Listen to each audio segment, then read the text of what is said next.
Hi, I'm Jeremy. I'm host of Everyone Eats, a podcast imagining a more fair Los Angeles. We believe that there's enough in Southern California for everyone to get their fair share. And so the idea that some people go without is just that. It's a choice, and we reject that. We believe free housing, free healthcare, free education, a world without police and prisons, all of that is possible if we fight for it together. Every episode of the show, we open a bottle of wine because we believe we can have nice things, right? The idea that grapes, which are a plant that come out of the ground, should be a luxury item that the workers who pick those fruits cannot enjoy is preposterous. It's a scandal. We completely reject that. We believe there's dignity in what we build together, and that if we share things more fairly, and the community that created all the wealth in Southern California got to have a taste, we could all have everything we need and some of what we want. To that end, in episode 4, I sat down with eviction defense attorney Jacob Woocher. We talked about abolishing rent, ending eviction, public housing, and in that episode, which is out now, available everywhere you get podcasts, we opened one of these, a 2022 Claré J.C. Langhe Nebbiolo from Vajra, and we're going to talk right now a little bit about this wine. So the grape here is going to be Nebbiolo, right? And Langhe, that's where it comes from. Langhe is in northwestern Italy in the Piemonte region, or Piedmont, and it's kind of like a collection of spots up in the northwest near the Alps, near Switzerland, near France. And that region is known for Barolo, right? So Barolo uses Nebbiolo grape, produced in the same place, but it's a big, powerful wine that needs to age for 30 years before you even think about opening it. That is what this region is known for. But because it's a very controlled, very highly regarded, very expensive style of wine, Barolo, it has a lot of rules, right? So the vines must be this age. They must only come from these places.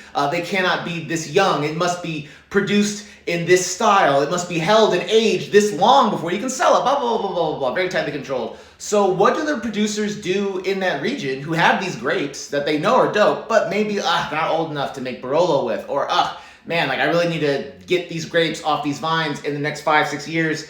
I can't just like throw the grapes away until it's time to make Barolo. What am I going to do? Boom, they're taking those grapes and they're making what they call Langhe Nebbiolo. So this is the same grape, but produced in a more fresh, more approachable, younger style. Whereas Barolo is done in a big body wine kind of way that like takes decades to really come into its passion. You could drink a 50, 60-year-old Barolo and be like, that's what people think of when they're drinking like crazy fine wines, like old Burgundy and shit. This is opening with friends now, today. So GD Vajra, the producer down there at the bottom of this bottle, they have been doing organic farming for more than 50 years. So that kind of like organic biodynamic, switching out, animals to eat your cover crops and blah, blah, blah, blah, blah, blah. Basically doing what you can to make your fields and your vineyards more productive without the use of pesticides, without the use of harsh chemicals turning it up, right? Trying to do it all natural, do it the way nature used to do it. So they've been doing that since the 70s. And so you will not find that on this label, like yelling and screaming, because seems like a feature to us, organic farming, how innovative. For them, it's like, we've been doing that our entire lives. Like, why wouldn't you do that? This wine was harvested between the 17th and 29th of September. They brought it in. A fifth of the grapes were whole cluster fermented. That means normally you're going to take your grapes in and you're going to de-stem. You're going to take the actual little grape off the stem and just make wine with the grapes. But to get that whole flavor, to really get that like well-rounded, we want everything that was in this grape. Sometimes you use the entire thing, and including the stems. And so for this wine, 20% of the grapes that they brought in to make the wine, they actually kept on the stem, whole cluster, everything, like branch, all that. And that's only a fifth. And then they took that out, took the wine off the skins, which normally you would do with red wine, let it sit with the skins and maybe a little bit of stems and really absorb all that flavor. With this wine, they put a fifth of the grapes in there with whole clusters and then took all that stuff out, all the skins out, let the juice ferment on its own to make it a little bit lighter. And then the next thing they did is they put it into stainless steel to age. Now with Barolo, by Barolo law, you got to put this in barrels, right? This isn't in barrels aging for years, and like it's not Barolo. This is not Barolo. This is Langhe Nebbiolo. This is the same grape from the same place, just produced in a different style. So to keep this style fresh, to keep it like right now, just this grape, they put it in stainless steel. They put this in bottle in February. That means from picking it in September, it was in bottle in February.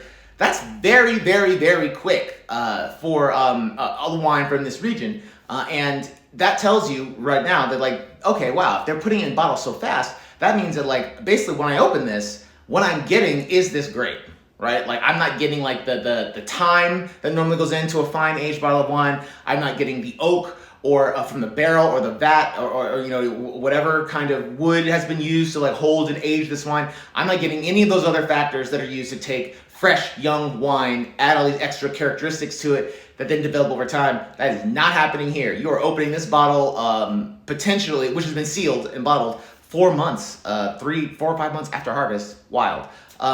What would this wine pair with? They say what grows together goes together, and because I'm a simple American, I'm thinking Lady in the Tramp type shit, right? Like, oh, so let me fucking checkered tablecloth, carbone type, cheese on that parm, big ass cutlets type shit. That's what I would put this wine with.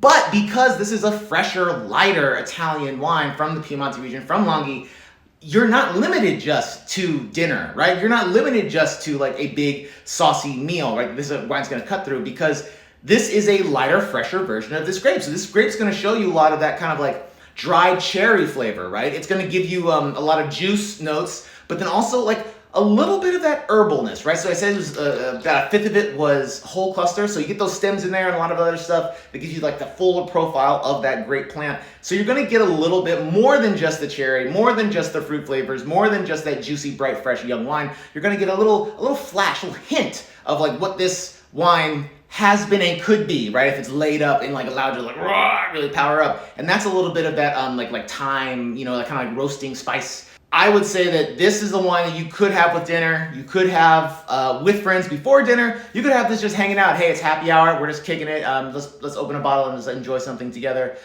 Anything marked Langhe Nebbiolo, if I have the cash, I'm gonna buy it. This is one of my favorite grapes from one of my favorite places.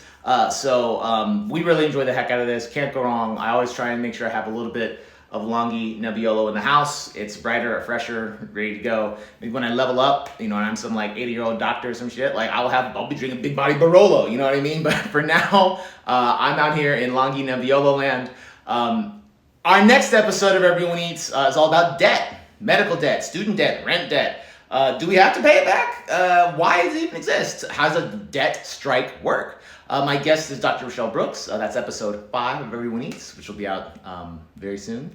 And the next time you're having a bottle of wine, think about the people that worked to make it happen. Think about the labor that brought that to you, the hands, the sweat, the waking up early, the people who use their bodies, right, to trade for the money they need to buy their basic needs, right? Like that whole setup is producing stuff like this, and the fact that maybe they can't taste what you're tasting, right? Because things aren't as fair as they could be.